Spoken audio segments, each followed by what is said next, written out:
આપણે પ્રશ્ન 22 સુધીના પૂરા કરેલા હતા અને પ્રશ્ન 22 આપણો હતો ક્રિયાશીલ સમૂહ એટલે શું અને એની અંદર આપણે અલગ અલગ ક્રિયાશીલ સમૂહો વિશે વાત કરેલી હતી કે જેની અંદર આપણે 5 ક્રિયાશીલ સમૂહની વાત કરી હતી। પહેલું હતું હેલોજન, બીજું આલ્કોહોલ, ત્રીજું આલ્ડીહાઇડ, ચોથું કીટોન અને પાંચમું હતું કાર્બોક્સિલિક એસિડ।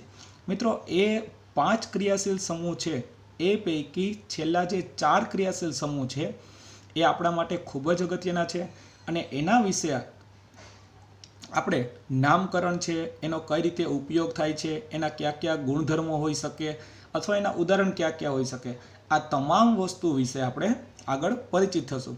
અત્યારે જે આપણો મિત્રો પ્રશ્ન છે પ્રશ્ન નંબર 23 કે સમાન ધર્મી શ્રેણી સમજાવો। મિત્રો શબ્દો ઉપરથી થોડોક તમને ખ્યાલ આવી ગયો હશે। સમાન ધર્મી એટલે કે ખાસ કરીને જેના ગુણધર્મો કંઈક અંશે સમાન હોય એ ટાઈપની જે રચના છે એના માટેની વાત કરી છે। સમાન ધર્મી શ્રેણી કે કાર્બન પરમાણુઓ એકબીજા સાથે જોડાય અને અલગ અલગ લંબાઈની શૃંખલાઓ બનાવે છે। કાર્બન પરમાણુ મિત્રો 2 હોય, 4 હોય, 6 હોય, 10 હોય કે ગમે એટલા પરમાણુ હોય, આ કાર્બન પરમાણુ એકબીજા સાથે જોડાય અને અલગ અલગ લંબાઈ એટલા માટે વાત કરી છે કારણ કે કાર્બનની સંખ્યા છે એ નિશ્ચિતમાં હોય તો અલગ અલગ લંબાઈની શૃંખલાઓ બનાવે છે। આવી શૃંખલાઓ શાખીય પણ હોય છે। મિત્રો શાખીય કઈ રીતે હોય છે એ પણ આપણે આગલા લેક્ચરમાં વાત કરેલી હતી કે દાખલા તરીકે કે તમારી પાસે 5 કાર્બનની તમારે શૃંખલા બનાવી છે તો એમાંથી 4 કાર્બન તમે લાઇનમાં ગોઠવેલા હોય અને એક કાર્બન છે એ તમે બાકીના 4 કાર્બન છે એની ગમે ત્યાં ઉપર કે નીચે મૂકો તો એ શાખીય બનતી હોય છે।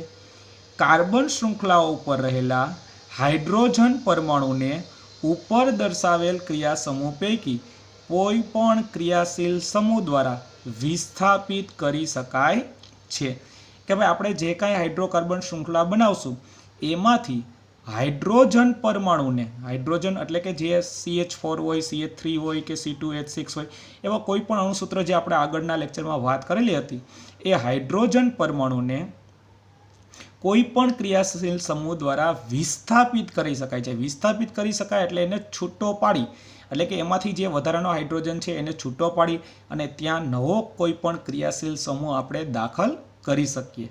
આલ્કોહોલ જેવા ક્રિયાશીલ સમૂહની હાજરી કાર્બન સંયોજનના ગુણધર્મો સૂચવે છે। આલ્કોહોલ મિત્રો આગળનું કોષ્ટક જોવો તમને ખ્યાલ આવશે કે જેની પાછળ OH રહેલો હોય એ આલ્કોહોલ છે। તો એવા આલ્કોહોલ જેવા ક્રિયાશીલ સમૂહની હાજરી કાર્બન સંયોજનના ગુણધર્મો દર્શાવે છે। આ કાર્બન સંયોજનના એટલા માટે મિત્રો કારણ કે જ્યારે પણ આપણે આલ્કોહોલ વિશે વિસ્તૃત ચર્ચા કરશું તો તમને ખ્યાલ આવશે કે એની અંદર આપણે મિથેનોલ, ઇથેનોલ, પ્રોપેનોલ, બ્યુટેનોલ એવા ઘણા બધા સંયોજનોનો ઉપયોગ કરવાના છીએ કે જેની અંદર કાર્બન અને હાઇડ્રોજન રહેલો હોય છે। ભલે પછી કાર્બન શૃંખલાની લંબાઈ ગમે તેટલી હોય, ગમે તેટલી એટલા માટે મિત્રો કારણ કે એ કાર્બનની શૃંખલા તમે 2 કાર્બનથી શરૂ કરી અને 8 કે 10 કાર્બન કે એનાથી વધારે કાર્બન પણ લઈ શકાય એટલે શૃંખલાની લંબાઈ ગમે તેટલી હોય। તમને એક ઉદાહરણ માટે આપ્યું છે કે CH3OH, C2H5OH, C3H7OH અને C4H9OH। મિત્રો આ તમામે તમામ અણુસૂત્ર છે એ આપણે યાદ રાખવા બહુ જ સહેલા છે। કઈ રીતે આને યાદ રાખશું તો મિત્રો અહીં કાર્બન 1 છે, પાછળ તમે દરેકની અંદર જોઈ શકો છો દરેકની અંદર પાછળ OH આવેલો છે। OH પાછળ આવેલો છે એનો મતલબ એમ કે એની પાછળ નોલ પ્રત્યે લાગતો હોય, નોલ। જેમ કે અહીં એક કાર્બન છે તો એક કાર્બન એટલે કે મિથેન શબ્દ ઉપરથી મિથેનોલ। અહીં 2 કાર્બન છે તો 2 કાર્બન ઉપરથી ઇથેનોલ। અહીં 3 કાર્બન છે તો પ્રોપેન ઉપરથી પ્રોપેનોલ અને અહીં 4 કાર્બન છે એટલે બ્યુટેન ઉપરથી બ્યુટેનોલ। એટલે તમે સમજી શકશો મિત્રો કે જેની પાછળ OH લાગેલો હોય ત્યાં નોલ પ્રત્યે લાગેલો હોય છે અને એટલા માટે 1 કાર્બન હોય તો મિથેનોલ, 2 કાર્બન હોય તો ઇથેનોલ, 3 હોય તો પ્રોપેનોલ, 4 હોય તો બ્યુટેનોલ, કદાચ 5 હોય તો તમે પેન્ટેનોલ અને 6 હોય તો હેક્ઝેનોલ એવા નામ પણ યાદ રાખી શકાય। તો આ જે રાસાયણિક ગુણધર્મોમાં ઘણી સમાનતા છે। આ દરેકની અંદર સમાનતા એ છે મિત્રો કે દરેકની અંદર પાછળ OH પ્રત્યે લાગેલો છે એટલે કે આ તમામે તમામ આલ્કોહોલ છે પરંતુ તેમાં કાર્બન અને હાઇડ્રોજનની સંખ્યા છે એ કંઈક અંશે અલગ હોય. આમ સંયોજનની એવી શ્રેણી કે જેમાં કાર્બન શૃંખલામાં રહેલા હાઇડ્રોજનને સમાન પ્રકારના ક્રિયાશીલ સમૂહ દ્વારા વિસ્થાપિત કરી શકાય છે, માટે તેને સમાનધર્મી શ્રેણી કહે છે. તો મિત્રો આ એક વાક્ય બહુ અગત્યનું છે કે સંયોજનની એવી શ્રેણી કે જેમાં કાર્બન શૃંખલામાં રહેલા હાઇડ્રોજનને, કાર્બન શૃંખલામાં હાઇડ્રોજન એટલા માટે કારણ કે તમે આગલો લેક્ચર યાદ કરો તો એમાં methane, ethane, propane, butane, pentane એ બધાના અણુસૂત્ર જો જોશો તો એમાં બીજું કાંઈ આપણે નથી કરવાનું કે એમાંથી છેલ્લે એક હાઇડ્રોજન કાઢી નાખો અને પાછળ OH મૂકી દો એટલે તમારા અણુસૂત્ર તૈયાર થઈ જશે. એટલા માટે લખ્યું છે અહીં કે હાઇડ્રોજનને સમાન પ્રકારના ક્રિયાશીલ સમૂહ દ્વારા વિસ્થાપિત કરી. સમાન એટલા માટે કારણ કે દરેકની પાછળ OH આવેલો છે, માટે તેને સમાનધર્મી શ્રેણી કહે છે. અત્યારે મિત્રો જે આપણે જોઈએ છે એ આલ્કોહોલની સમાનધર્મી શ્રેણી કહેવાય. આ અણુસૂત્ર કઈ રીતે, જેમ કે આ મિથેનનું અણુસૂત્ર છે CH4, એમાંથી તમે એક હાઇડ્રોજન કાઢી નાખો એટલે CH3 થઈ ગયું અને પાછળ OH મૂકી દો. એવી રીતે મિથેનનું અણુસૂત્ર હતું C2H6, એમાંથી પણ એક હાઇડ્રોજન કાઢી નાખો એટલે C2H5 પાછળ OH મૂકી દો. જો પ્રોપેનનું અણુસૂત્ર હતું તો C3H8 હતું, તો ત્યાં પણ તમે એક હાઇડ્રોજન કાઢી નાખો એટલે 7 વધશે તો C3H7OH. બ્યુટેનનું અણુસૂત્ર હતું C4H10 હતું, તો 10 હતું એમાંથી એક હાઇડ્રોજનને કાઢી નાખીએ એટલે 9 થઈ ગયા અને પાછળ OH મૂકી દો. તો આ રીતે મિત્રો મિથેન, ઇથેન, પ્રોપેન, બ્યુટેન ઉપરથી તમે આ રીતે આલ્કોહોલની શ્રેણી બનાવી શકો અને જેને આપણે સમાનધર્મી શ્રેણી તરીકે ઓળખી શકીએ. મિત્રો કોષ્ટક 4.2 મુજબ સંયોજનના સૂત્રો માટે સમાનધર્મી શ્રેણી નીચે મુજબ મળે છે.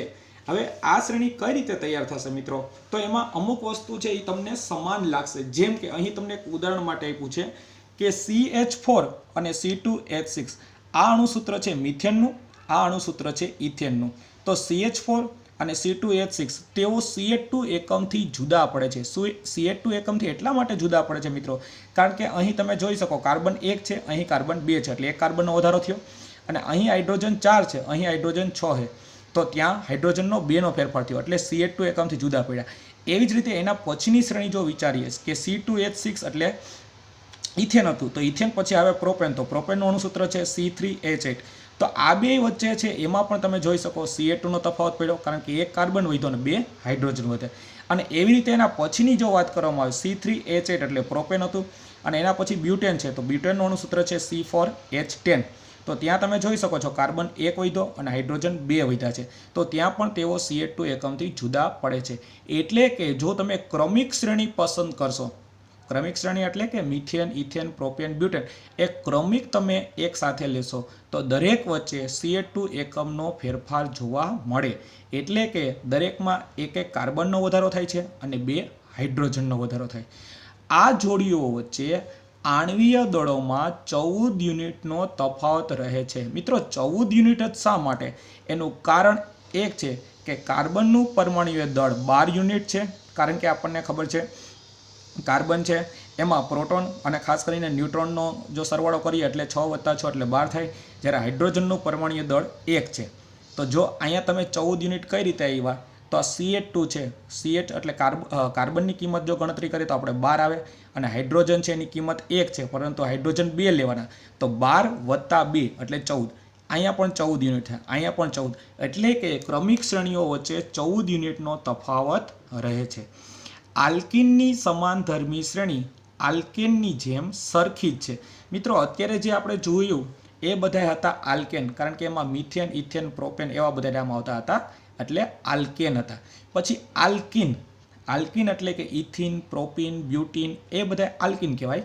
કે આલ્કીન શ્રેણીના ક્રમિક સભ્યો C2H4, C3H6, C4H8 અને C5H10. હવે જો આના નામ આપણે યાદ રાખીએ મિત્રો તો C2H4 એટલે કે 2 કાર્બન છે, તો 2 ઉપરથી ઇથેન ઉપરથી ઇથિન, ઇથેન ઉપરથી ઇથિન, આ આલ્કીન છે મિત્રો, ખાસ ધ્યાન રાખશો. આ અસંતૃપ્ત હાઇડ્રોકાર્બન છે જેમાં કાર્બન કાર્બન વચ્ચે ડબલ બોન્ડ આવ્યા હતા એની વાત છે. તો 2 કાર્બન એટલે ઇથિન, 3 કાર્બન એટલે પ્રોપીન, 4 કાર્બન એટલે બ્યુટીન અને 5 કાર્બન એટલે પેન્ટીન. તો આ રીતે મિત્રો એના નામ આપણે યાદ રાખશું. તેઓમાં પણ ક્રમિક સભ્યો વચ્ચે CH2નો તફાવત જોવા મળે છે, કારણ કે તમે જોઈ શકો છો જો દરેક વચ્ચે તફાવત જો તો એક કાર્બન વધે છે અને બે હાઇડ્રોજનનો ફેરફાર થાય. આ જોડીઓ વચ્ચે પણ આણ્વીય દળમાં 14 યુનિટનો તફાવત રહે છે. જેમ આલ્કેનમાં 14 યુનિટ હોય એમ આલ્કીનમાં પણ 14 યુનિટ છે. આલ્કીનનું સામાન્ય સૂત્ર CnH2n છે. CnH2n એટલે કે કાર્બન કરતાં હાઇડ્રોજન ડબલ. તમે જોઈ શકો છો આ દરેક અણુ સૂત્રમાં કાર્બન કરતાં હાઇડ્રોજન ડબલ થયા, જ્યાં n બરાબર 2, 3, 4 અને 5. મિત્રો અહીં ભૂલથી પણ ક્યારે આલ્કીનની અંદર પહેલા કાર્બનથી શરૂ થતું નથી, કારણ કે મિથેન ઉપરથી મિથિન શબ્દ ક્યાંય છે નહીં. એટલે ડાયરેક્ટ 2 નંબરના કાર્બનથી શરૂઆત કરો. અહીંયા તમે 2 મૂકો તો અહીંયા પણ તમારે 2 મૂકવા પડે, તો 2, 2, 4. તો એના નામ છે ઇથિન, પ્રોપિન, બ્યુટિન અને પેન્ટિન. પછી એ જ રીતે મિત્રો આલ્કાઇનનું સામાન્ય સૂત્ર છે CnH2n-2. આ -2 એટલે કે જે કાર્બન કરતાં હાઇડ્રોજન ડબલ થાય છે એમાંથી તમે 2 ઓછા કરી નાખો. તેમાં પણ આલ્કાઇન છે એમાં પણ એની શ્રેણી છે જ્યાં એનની કિંમત 2, 3, 4, 5 મૂકી શકીએ. પરંતુ આલ્કેન છે તો આલ્કેનનું સામાન્ય સૂત્ર છે CnH2n+2, એટલે કે કાર્બન કરતાં હાઇડ્રોજન ડબલ કરવાના અને એની અંદર 2 એડ કરવાના, અને એના છે સભ્યો એ 1 નંબરથી તમે શરૂઆત કરી શકો. આલ્કેન છે એમાં પહેલો સભ્ય છે મિથેન, ઇથેન, પ્રોપેન, બ્યુટેન આવે. આની અંદર જો આપણે આલ્કાનની વાત કરવી હોય તો ઇથાઇન છે, પ્રોપાઇન છે, બ્યુટાઇન એવા શબ્દો તમારા આવશે. બીજું આલ્કેન છે એ સંતૃપ્ત હાઇડ્રોકાર્બન છે, વચ્ચે સિંગલ બોન્ડ આવે છે. આલ્કીન એ અસંતૃપ્ત ડબલ બોન્ડવાળું છે, અને આલ્કાઇન એ અસંતૃપ્ત છે અને એની વચ્ચે ટ્રિપલ બોન્ડ એટલે કે ત્રિબંધ હોય છે. કોઈ પણ સમાનધર્મી શ્રેણીમાં આણ્વીય દળ વધે તેમ તેના ભૌતિક ગુણધર્મો ક્રમબદ્ધતા જોવા મળે છે, કારણ કે આણ્વીય દળ જેમ જેમ વધારો થતો જશે એમ કાર્બનની સંખ્યા વધતી જશે, હાઇડ્રોજનની સંખ્યા વધશે, એટલે ગુણધર્મોમાં છે એમાં ક્રમબદ્ધતા જોવા મળશે, વધારો થતો જોવા મળશે. આણ્વીય દળ વધવાથી ગલન બિંદુ અને ઉત્કલન બિંદુ પણ વધે છે. મિત્રો આવા બધા જે આપણે મેઇન પોઈન્ટ છે ખાસ યાદ રાખશું કે આણ્વીય દળ એટલે કે અણુઓનું દળ વધશે, કારણ કે કાર્બનની સંખ્યા વધશે એટલે હાઇડ્રોજનની સંખ્યા વધશે. તો આણ્વીય દળ વધે એટલે ગલન બિંદુ અને ઉત્કલન બિંદુ પણ વધે છે. અન્ય ભૌતિક ગુણધર્મો જેમ કે ચોક્કસ દ્રાવકમાં દ્રાવ્યતામાં પણ સમાન ક્રમબદ્ધતા દર્શાવે છે.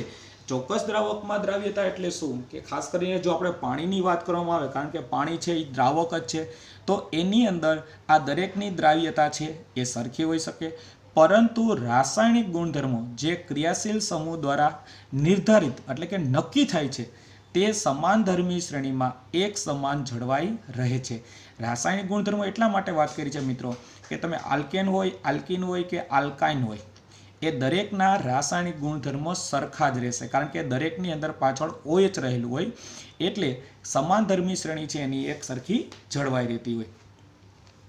ત્યાર પછી મિત્રો પ્રશ્ન નંબર 24 તમને આપેલો છે સમાનધર્મી શ્રેણીનો ખ્યાલ, જેના માટે તમને પ્રવૃત્તિ 4.2 આપેલી છે. એની અંદર શરૂઆતની અંદર તમને A, B અને C એ 3 વસ્તુ દ્વારા અલગ પાડ્યું છે. જેમ કે A છે એમાં અણુસૂત્ર આપ્યા છે CH3OH અને C2H5OH. અહીં કાર્બન 1 છે એટલે એનું નામ થશે મિથેનોલ, અહીં 2 કાર્બન છે એટલે ઇથેનોલ. એવી જ રીતે મિત્રો B સિરીઝની વાત કરીએ તો એમાં 2 કાર્બન છે એટલે ઇથેનોલ, અહીં 3 કાર્બન છે એટલે પ્રોપેનોલ. અહીં C ઉપર જોઈએ તો એમાં 3 કાર્બન છે એટલે પ્રોપેનોલ, અને અહીં 4 કાર્બન છે એટલે બ્યુટેનોલ. હવે આ જે સૂત્રો છે અને આણ્વીય દળના તફાવતની ગણતરી કરો. કઈ રીતે ગણતરી કરશું મિત્રો? તો હંમેશા આપણને ખબર છે જેમાં કાર્બનની સંખ્યા વધારે હોય એમાંથી ઓછા કાર્બનને બાદ કરીએ. જેમ કે અહીં C2H5OH છે, એમાંથી તમે CH3OH બાદ કરો એટલે વધશે CH2, એટલે કે આ બંને વચ્ચે CH2નો તફાવત થયો. એ જ રીતે મિત્રો બીની વાત કરીએ તો બીમાં પણ તમે જોઈ શકો C3H7OH છે, એમાંથી તમે C2H5OH બાદ કરો એટલે ત્યાં પણ CH2નો તફાવત પડે છે.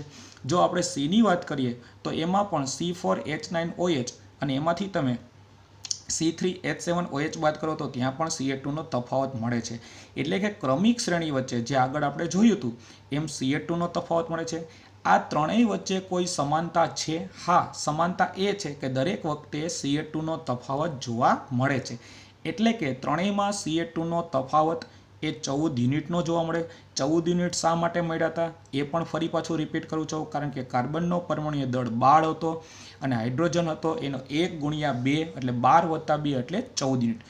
આલ્કોહોલને કાર્બન પરમાણુના ચડતા ક્રમમાં ગોઠવતા, ચડતા ક્રમમાં એટલે કે CH3OH, C2H5OH, C3H7OH અને C4H9OH, એટલે કે એક એક કાર્બનનો વધારો થતો જાય છે અને સામે હાઇડ્રોજનમાં બેનો વધારો થાય છે, જે સમાન ધર્મી શ્રેણી મળે છે. અને તેનું સામાન્ય સૂત્ર છે મિત્રો, ખાસ નોંધી લેશું, આલ્કોહોલ માટેનું પરીક્ષામાં પૂછી શકાય છે આવા સૂત્ર, કે તેનું સામાન્ય સૂત્ર છે આલ્કોહોલનું CnH2n+1, CnH2n એટલે કે કાર્બન કરતાં હાઇડ્રોજન ડબલ લેવાના, એની અંદર એક એડ કરવાનો અને પાછળ તમે OH મૂકો એટલે એ શ્રેણી જે બને છે એને આપણે આલ્કોહોલની શ્રેણી તરીકે ઓળખીએ છીએ. એ જ રીતે મિત્રો કોષ્ટક 4.3માં આપેલા ક્રિયાશીલ સમૂહ એ 4 કાર્બન સુધીના સંયોજનની સમાન ધર્મી શ્રેણી આપણે નક્કી કરીએ. પહેલું જે જોયું તો આપણે આલ્કોહોલની વાત કરી. હવે હેલોજન માટેની જો સમાન ધર્મી શ્રેણીની વાત કરવી હોય તો એનું સામાન્ય સૂત્ર છે CnH2n+1 × X. આ X એટલે શું મિત્રો? તો આ X ની જગ્યાએ તમે ક્લોરીન, બ્રોમિન, આયોડિન, ફ્લોરિન કોઈ પણ લઈ શકો, જેમ કે CH3Cl, C2H5Cl, C3H7Cl અને C4H9Cl. એટલે કે ત્યાં પણ તમે જોઈ શકો છો એક એક કાર્બન વધ્યા છે અને બે હાઇડ્રોજન વધેલા છે. એવી રીતે આલ્ડીહાઇડ માટેની જો આપણે વાત કરીએ તો એનું સૂત્ર છે CnH2n × O. આ જે O છે એમાં ખાસ કરીને આપણે એવું યાદ રાખીએ મિત્રો કે જેની પાછળ CHO લાગેલું હોય એને આલ્ડીહાઇડ કહેવાય. અહીં તમે જોઈ શકો છો HCHO, કારણ કે એક કાર્બન છે એટલે HCHO. અહીં મારે 2 કાર્બન લેવા છે એટલે CH3CHO. હવે 3 કાર્બન લેવા હોય તો તમારે વચ્ચે વચ્ચે CH2 મૂકતું જવાનું. જો આ જ અણુસૂત્ર છે એને ફરી પાછું અહીં લખીએ અને તમે વચ્ચે CH2 મૂકી દો એટલે CH3 CH2 CHO.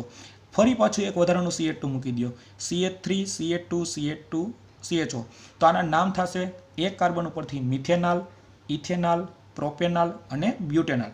પછી કીટોન સમૂહની જો વાત કરવામાં આવે કે કીટોન સમૂહની સમાન ધર્મી શ્રેણી છે તો એનું સામાન્ય સૂત્ર છે CnH2nO.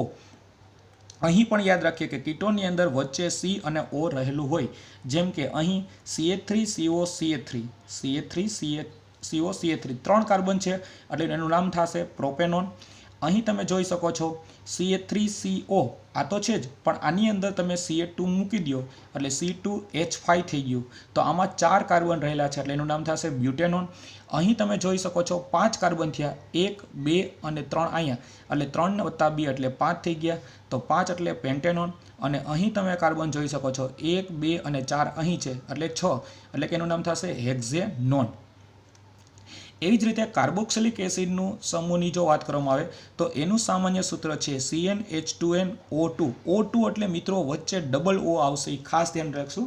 આપણે O2 દર્શાવશું નહીં, પરંતુ એની જગ્યાએ 2 વાર આપણે O લેવાના રહેશે. જેમ કે પહેલું સામાન્ય સૂત્ર છે HCOOH. અહીં એક કાર્બન છે એટલે એનું નામ થશે મિથેનોઇક એસિડ. ફરી પાછું રિપીટ કરું છું, મિથેનોઇક એસિડ. અહીં તમે જોઈ શકો છો CH3COOH એટલે કે 2 કાર્બન થયા તો એનું નામ થઈ ગયું ઇથેનોઇક એસિડ. અહીં CH3CH2COOH 3 કાર્બન થયા અને 3 કાર્બન હોવાને લીધે એનું નામ થશે ઇથેનોઇક એસિડ. અને અહીં CH3CH2CH2COOH એટલે કે 4 કાર્બન થયા અને 4 કાર્બન ઉપરથી એનું નામ થશે બ્યુટેનોઇક એસિડ. તો આ રીતે મિત્રો આપણે 5 ક્રિયાશીલ સમૂહો જોયા. પહેલું આપણે આલ્કોહોલ વિશે વાત કરી, બીજું આપણે હેલોજન વિશે વાત કરી, ત્રીજું આલ્ડીહાઇડ, ચોથું કીટોન અને પાંચમું આપણે જોયું કાર્બોક્સિલિક એસિડ. તો આ રીતે મિત્રો આપણે જે ક્રિયાશીલ સમૂહો છે એના વિશે વિસ્તૃત પણ ચર્ચા કરવાના છીએ, પરંતુ અહીં માત્ર ને માત્ર આપણને પહેલા 4 કાર્બન સુધીની શ્રેણી કઈ રીતે બને છે અથવા એના નામ શું હોઈ શકે અને એના સૂત્ર કઈ રીતે હોઈ શકે, તો એના વિશે માત્ર આપણને થોડી માહિતી આપી હતી. આના વિશે વધારાની માહિતી છે એ જેમ આગળ આપણે પ્રશ્ન જોશું એમ તમને ખ્યાલ આવતો જશે. હવે પ્રશ્ન નંબર 25 છે મિત્રો કે કાર્બન સંયોજનનું નામકરણ સમજાવો.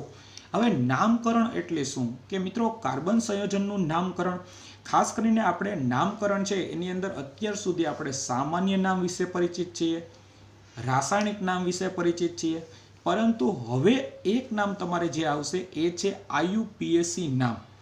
IUPAC એટલે શું?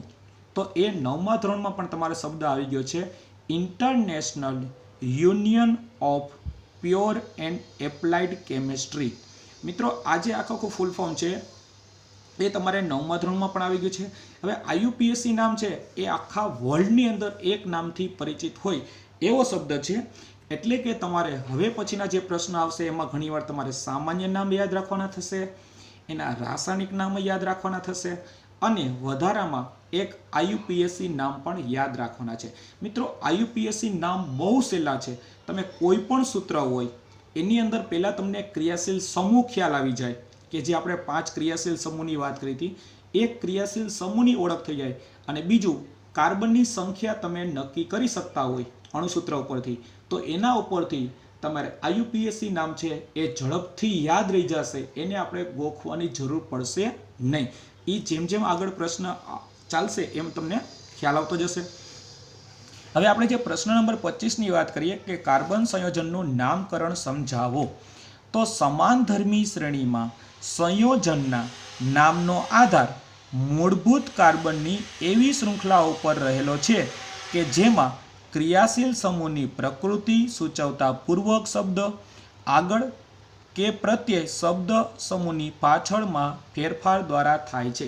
મિત્રો પહેલું વાક્ય એકદમ સહેલામાં સહેલું છે, જો એને આ રીતે આપણે સમજવાનો પ્રયત્ન કરીએ કે સમાનધર્મી શ્રેણીમાં આપણે કોઈ પણ સમાનધર્મી શ્રેણી લીધી હોય, પછી આલ્કેન હોય, આલ્કીન હોય કે આલ્કાઇન હોય, આ ત્રણ પૈકી કોઈ પણ સમાનધર્મી મિત્રો કોઈ પણ શ્રેણી રહેલી હોય, પછી આલ્કેન હોય, આલ્કીન હોય કે આલ્કાઇન હોય, દરેક માટે આપણે એનું નામકરણ નક્કી કરવું હોય તો ખાસ કરીને એનો શબ્દ સમૂહ છે પૂર્વક અથવા પ્રત્યય પહેલાં નક્કી કરવો। જો પૂર્વક એટલે આગળનો શબ્દ છે એ ઘણીવાર કોમન હોય અને પ્રત્યય એટલે કે પાછળનો શબ્દ છે, એના દ્વારા આપણે નક્કી કરી શકીએ કે એની અંદર કયો ક્રિયાશીલ સમૂહ છે। ઉદાહરણ તરીકે આપ્યું છે, દાખલા તરીકે આલ્કોહોલના નામ જેમ કે CH3OH। મિત્રો અહીંયા તમે જોઈ શકો છો પાછળનો OH છે એની ઉપરથી તમને ખ્યાલ આવી જવો જોઈએ કે આલ્કોહોલ છે, અને આલ્કોહોલ હોય એટલે પાછળ નોલ શબ્દ લાગશે દરેકની અંદર, જેમ કે એક કાર્બન છે એટલે મિથેન ઉપરથી મિથેનોલ, પછી એવી રીતે C2H5OH અહીં પણ પાછળ OH આવ્યો એટલે નોલ શબ્દ આવ્યો, તો અહીં 2 કાર્બન છે તો ઇથેન ઉપરથી ઇથેનોલ, એવી રીતે મિત્રો C3H7OH એટલે કે ત્યાં પણ OH આવેલું છે એટલે પાછળ નોલ શબ્દ આવ્યો, 3 કાર્બન છે એટલે પ્રોપેન ઉપરથી પ્રોપેન નોલ આવ્યું, અને C4H9OH એટલે કે પાછળ અહીં OH આવેલો છે અને OH આવેલો છે એટલે કે બ્યુટેન ઉપરથી આવી ગયો બ્યુટેન નોલ। કાર્બન સંયોજનનું નામકરણ નીચે દર્શાવેલ પદ્ધતિ દ્વારા કરી શકાય છે। હવે નીચેની પદ્ધતિ દ્વારા કઈ રીતે કરશું મિત્રો, તો પહેલું છે કે સંયોજનમાં કાર્બન પરમાણુની સંખ્યા નક્કી કરો, કે સૌપ્રથમ આપણે એ નક્કી કરશું કે સંયોજનની અંદર કાર્બનના કેટલા પરમાણુ રહેલા છે, 1 2 3 4, કેવી રીતે કે 3 કાર્બન ધરાવતા સંયોજનનું નામ પ્રોપેન થશે। અહીં એક સામાન્ય સમજ માટે આપ્યું છે મિત્રો, 3 કાર્બન માટે, કદાચ 4 હોય તો એની જગ્યાએ આપણે બ્યુટેન પણ આપી શકીએ અને 2 કાર્બન હોય તો ત્યાં તમે ઇથેન પણ નામ આપી શકો। તો સૌથી પહેલું સ્ટેપ છે મિત્રો કે કાર્બન પરમાણુની સંખ્યા આપણે નક્કી કરીએ કે 3 કાર્બન હોય તો એનું પ્રોપેન નામ થાય। નંબર 2 આપ્યું છે કે ક્રિયાશીલ સમૂહ હાજર હોય તો તેને પૂર્વક અથવા પ્રત્યય સહિત સંયોજનના નામમાં દર્શાવાય છે। જો ક્રિયાશીલ સમૂહ રહેલો હોય તો આ 4 અણુસૂત્ર તમે જોયા એમાં ક્રિયાશીલ સમૂહ રહેલો હતો, જેમ કે OH છે એ દરેકની અંદર ક્રિયાશીલ સમૂહ છે, તો OH રહેલો હોય એટલે પાછળનો શબ્દ કોમન રહે, કયો તો નોલ શબ્દ, એટલે તમને લખ્યું છે કે પૂર્વક અથવા પ્રત્યય, તો અહીં પ્રત્યય દરેકની અંદર પાછળ નોલ શબ્દ લાગેલો છે। નંબર 3 તમને આપ્યું છે, જો ક્રિયાશીલ સમૂહનું નામ પ્રત્યયના આધારે આપવામાં આવે તો ક્રિયાશીલ સમૂહનો પ્રત્યય A, E, I, O, U જેવા સ્વરથી શરૂ થતો હોય તો કાર્બન શૃંખલાના છેડે E દૂર કરી અને તેમાં યોગ્ય પ્રત્યય લગાવીને નામ અપાય છે। આ મિત્રો જે ત્રીજો પોઈન્ટ આપેલો છે એ માત્ર સમજ માટે છે, આપણે ક્યાંય પરીક્ષામાં દર્શાવવાની જરૂર પડતી નથી, પરંતુ આપણને એવું કહે છે કે જો પ્રત્યય એટલે કે પાછળના ભાગે A, E, O, I, U આપેલા હોય તો એમાંથી તમારે E દૂર કરી અને ત્યાં તમારે યોગ્ય પ્રત્યય લગાવીને નામ અપાય છે। જેમ કે આપણે જોઈ શકીએ છીએ કે કીટોન સમૂહ હોય તો કીટોન સમૂહ ધરાવતા કાર્બન શૃંખલાની આ રીતે નામ અપાય। હવે કીટોનની વાત કરીએ તો એમાં એક નામ આવે છે પ્રોપેનોન છે, તો પ્રોપેનોનની અંદર પાછળ E શબ્દ આવે છે, ઈ શબ્દ આવે છે તો એમાં તમે જોઈ શકો છો પ્રોપેન શબ્દ છે, પ્રોપેન PROPANE, એમાં પાછળ ઈ શબ્દ આપેલો છે. તો પ્રોપેન ઉપરથી પ્રોપેનોન કઈ રીતે બનશે? તો એમાંથી તમે આ પાછળનો ઈ દૂર કરી નાખો એટલે પ્રોપેન થઈ ગયો, વત્તા ONE મૂકી દો. હવે આખો શબ્દ ભેગો કરી દો એટલે આ શબ્દ થઈ ગયો પ્રોપેનોન. તો આ રીતે પ્રોપેન ઉપરથી પ્રોપેનોન, બ્યુટેન ઉપરથી બ્યુટેનોન, પેન્ટેન ઉપરથી પેન્ટેનોન, એવા તમે નામ આપી શકાય. પછી નંબર 4 આપ્યું છે કે જો કાર્બન શૃંખલા અસંતૃપ્ત હોય. મિત્રો અસંતૃપ્ત એટલા માટે વાત કરી છે કે ઘણીવાર આપણે કોઈ પણ કાર્બન શૃંખલા છે એ નક્કી કરેલી હોય કે જેની અંદર દ્વિબંધ કે ત્રિબંધ પણ રહેલો હોય છે. જેમ કે આપણે જ્યારે આગળ ભણશું ત્યારે તમને ખ્યાલ આવશે કે કોઈ આપણે શૃંખલા પસંદ કરેલી છે, કદાચ એ આલ્કિનની હોય કે આલ્કાઇનની હોય, એટલે કે ડબલ બોન્ડ હોય કે ટ્રિપલ બોન્ડ હોય. તો આ રીતે જ્યારે કાર્બન શૃંખલા અસંતૃપ્ત હોય તો કાર્બન શૃંખલામાં નામમાં રહેલા અંતિમ N એટલે કે ANE ની જગ્યાએ ઇન અથવા આઇન દ્વારા વિસ્થાપિત કરવામાં આવે છે. આને કઈ રીતે સમજાવી શકો મિત્રો? કે દાખલા તરીકે આપણે આની ઉપરથી શબ્દ આપ્યો હતો કે પ્રોપેન હતું તો એમાંથી આપણે પ્રોપેનોન બનાવ્યું, પ્રોપેન ઉપરથી પ્રોપેનોન બનાવ્યું.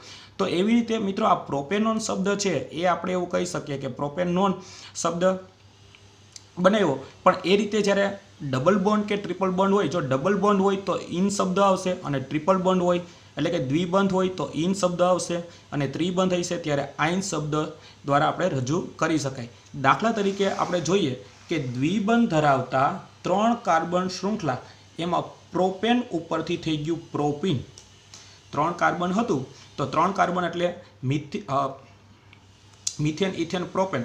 તો પ્રોપેન ઉપરથી પ્રોપેનોન બન્યું હતું. એવી રીતે જો ડબલ બોન્ડ એની અંદર રહેલા હોય તો પ્રોપેનોનની જગ્યાએ પ્રોપીન બને, અને 3 બંધ રહેલા હોય તો એની અંદર પ્રોપેન ઉપરથી પ્રોપાઇન શબ્દ છે એ બની જતો હોય છે. તો આ રીતે મિત્રો જ્યારે આપણે સંતૃપ્ત કાર્બન શૃંખલા નક્કી કરતા હોય કે અસંતૃપ્ત કાર્બન શૃંખલા નક્કી કરતા હોય ત્યારે એની જે પાછળનો પ્રત્યય છે એ ખાસ સમજી લેવો પડે. કારણ કે પાછળનો પ્રત્યય છે એની ઉપરથી આપણે એના નામ છે આપવાના હોય છે. જેમ કે ખાસ કરીને આપણે જોયું કે પ્રોપેન ઉપરથી આપણે 3 વસ્તુ બનાવી કે પ્રોપેન ઉપરથી પ્રોપેનોન બને, પ્રોપેન ઉપરથી પ્રોપીન બને, અને પ્રોપેન ઉપરથી પ્રોપાઇન પણ બની શકે છે. તો આ તો માત્ર ખાલી પ્રોપેન માટે હતું. એવી રીતે તમે બ્યુટેન માટે વાત કરી શકો, પેન્ટેન માટે વાત કરી શકો, કે હેક્ઝેન માટે પણ આપણે વાત કરી શકીએ. તો આજે મિત્રો જે આપણે કાર્બન સંયોજનનું નામકરણ જોયું, એ સિવાય 5 ક્રિયાશીલ સમૂહોની ઓળખ કરી આપણે.